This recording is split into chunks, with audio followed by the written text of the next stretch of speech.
Hi, my name is Jeff Farr, and I'm a member of the Greeneville, Cumberland Presbyterian Church in the Presbyterian of East Tennessee. I've been a member of this congregation for over 20 years, but I'm not a lifelong Cumberland Presbyterian. I grew up in a conservative faith tradition that held very literal views of Scripture and saw most issues in a black and white manner. And as a result of that, I've had to question many of my firmly held beliefs from my younger years as I've gone through life and matured in my faith. And one of those being the issue of homosexuality.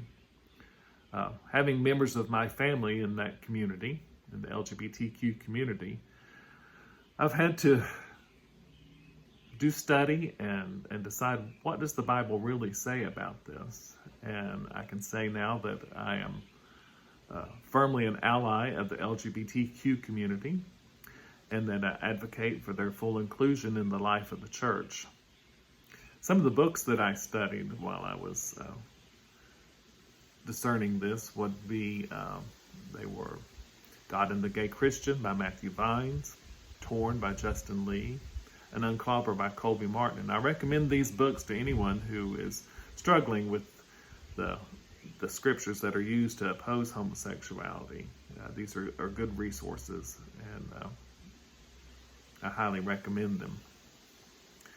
The issue of the inclusion of the gay community in the life of the church is something that our denomination as a whole is struggling with, as have other denominations.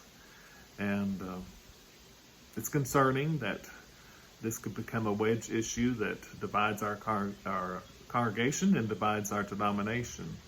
And of course, it's my hope and prayer that that doesn't happen. Jesus said that all of the law is summed up in loving God and loving your neighbor as yourself. And I hope that as we look at these issues, we keep that foremost in our mind, loving our neighbor as ourselves. And we're not going to have 100% agreement on this issue or any other issue.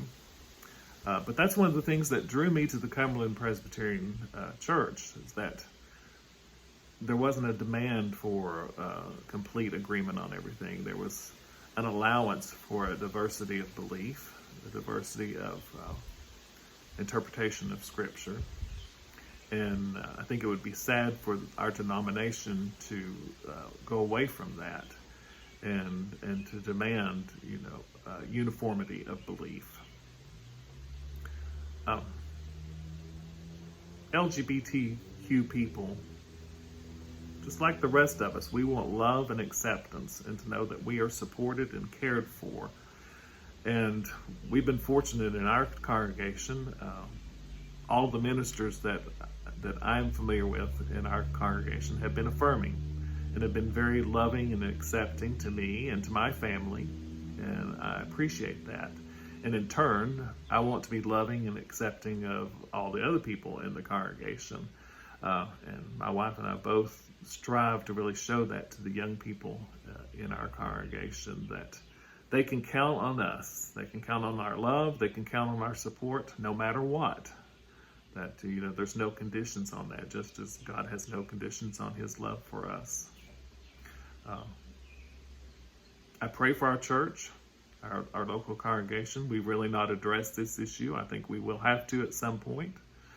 I pray that we'll be able to come out on the other side stronger. My prayer is the same for our denomination. And like I said, loving our neighbor, that's the key. I appreciate you listening to me today. Thanks. Bye.